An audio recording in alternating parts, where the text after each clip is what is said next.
This is your reading lesson for April 6th, 2020.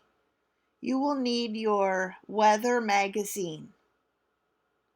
Today, you will just read for understanding this entire article, page 22, 23, 24, 25, 26, 27, 28, 29.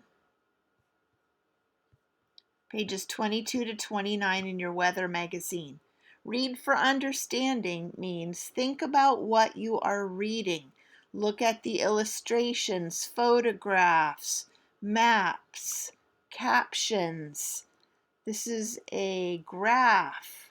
Understand what it means. Look at the numbers. Here's a map. Look at what it's showing you. Think about how these help you to understand the text. This is a challenging article for third graders to understand.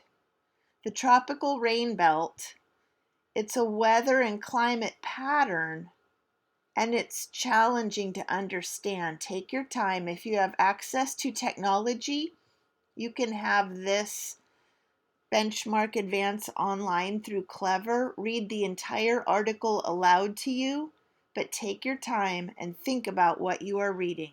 That is your reading for April 6th.